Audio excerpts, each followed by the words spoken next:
Welcome to the Run Your Day podcast, a show dedicated to helping you expand your capacity, take your life in every area to an entirely new level, and creating a day and a life by design. Here's your host, Dan Hafner.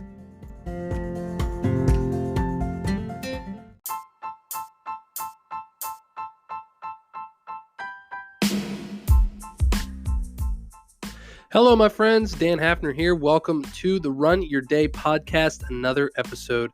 Today's topic is this: clean up your damn clutter.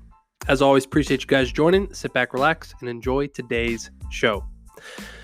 All right, my friends. So I am sitting here. I kind of changed my office around. I got back into my home office. I had been working through a kind of a makeshift office in my basement. It actually was kind of nice because it was a little acoustically better. There was more carpet in there. The walls kind of made for a little bit better of sound.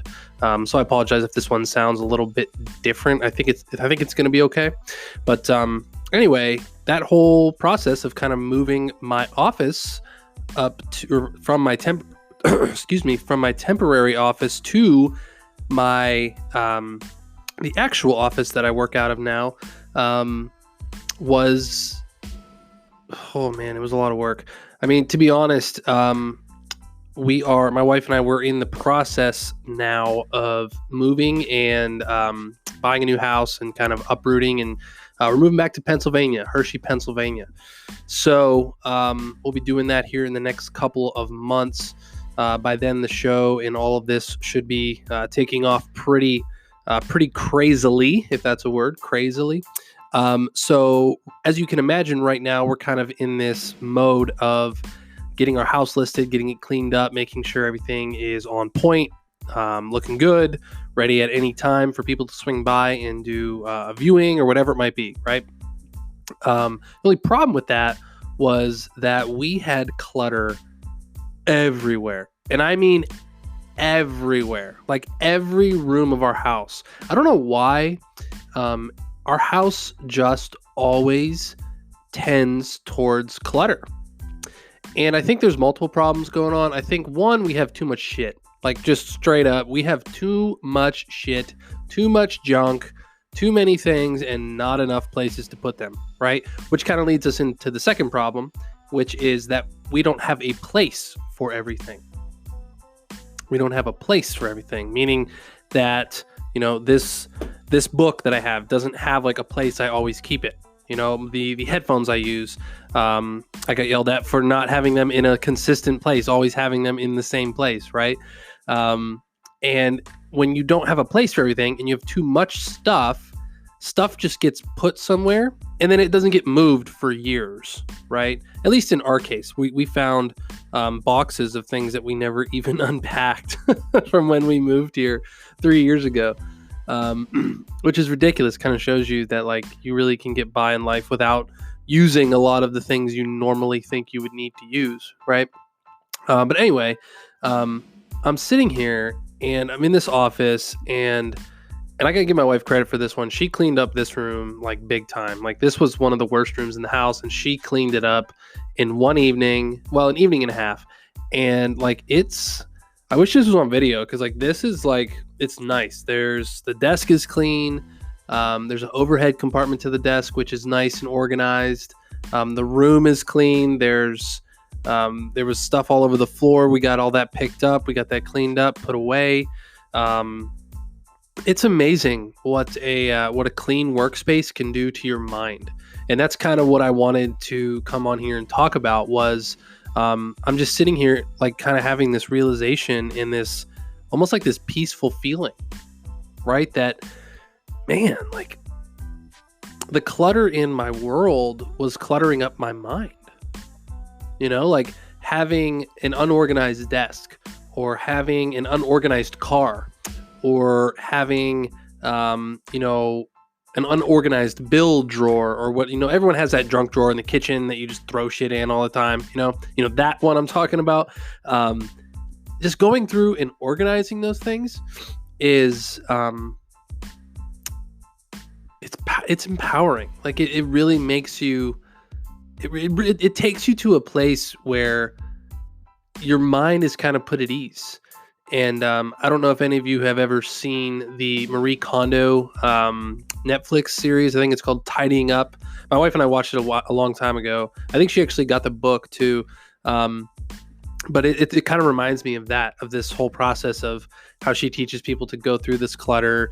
And it's this process of letting go and building repetition and kind of building up to where you can get to a point where you can let go of important things, right? And it's more of a mental exercise than anything else, right?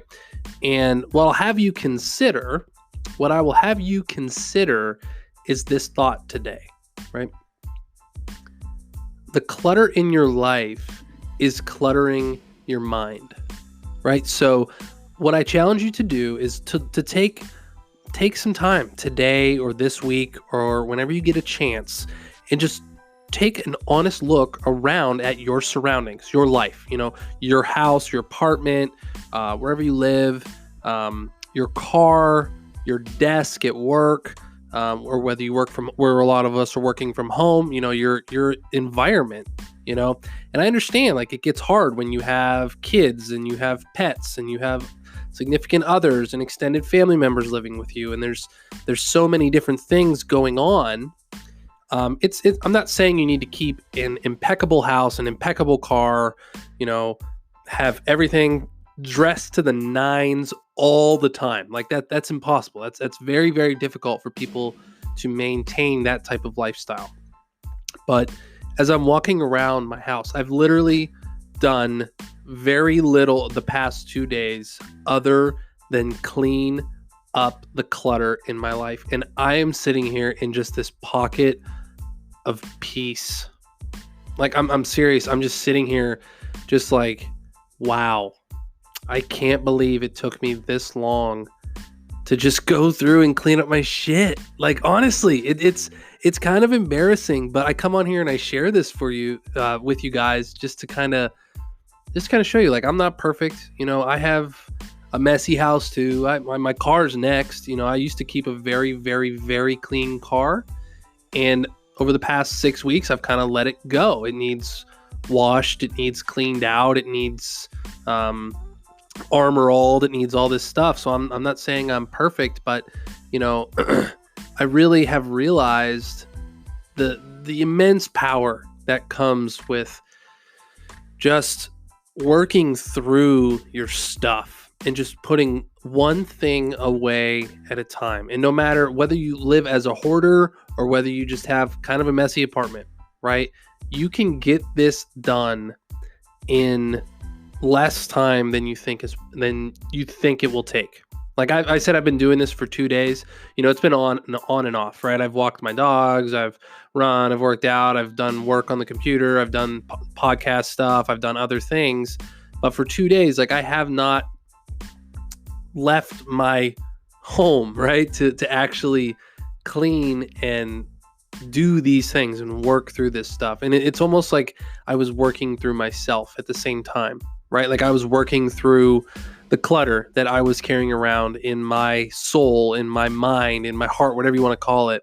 Because now I'm just sitting here like, damn, excuse me, I really want to live like this. I want to be able to maintain a very clean environment because it makes my mind sharper.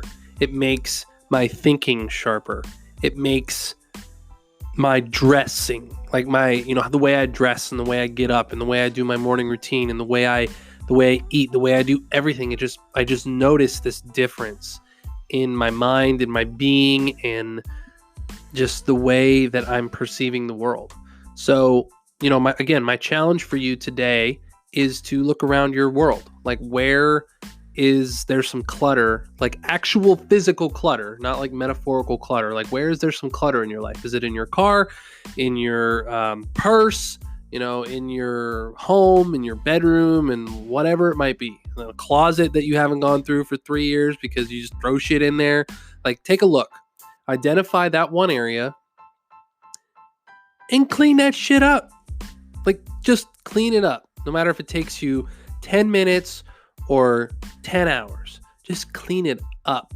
Like, I promise you, you will feel incredibly empowered, and it might build and snowball into something bigger. I want to clean this, I want to do the dishes, I want to do the next thing. It's a really, I think Marie Kondo, I think she caught a lot of people thought she was weird and kind of out there for what she did, but like now that I really see, I'm like, no wonder that she can get addicted to this stuff. Like it's kind of it's invigorating. It really is. So that's my story for you guys today, and that is my challenge, because I really think that as you go through and you physically clean up your shit, you're gonna notice your mind. You're gonna notice just a weight lifted off of your shoulders. That's gonna be really empowering. It's gonna let you accelerate forward in your job, in your career, in your relationships, or whatever else you're trying to pursue. So that's my story, and that is my challenge for you all today. That is going to wrap up the show. I always appreciate coming on here, and I appreciate you guys listening to the show regularly. If you have not listened regularly and you're just joining this for the first time, welcome. This show airs every weekday now. We're bringing it back. We have a lot of other things in the works that I'm putting together. As you all have known from last episode, I have the website is up now. It's called runyourdaypodcast.com. You can head over there right now, get some more information about the show, check out additional resources, opt into the newsletter that I'm sending out now, which is really cool. So be sure to opt into that. And I have some more things coming. I've kind of teased the app that's coming down the line. That might be a little bit delayed. Like I said, I'm moving, so that's going to actually require a lot more work. But I'm going to keep mentioning it because it's going to be freaking sick. So that's all, my friends. As always, Dan Hafner signing off. Make it a great rest of your day.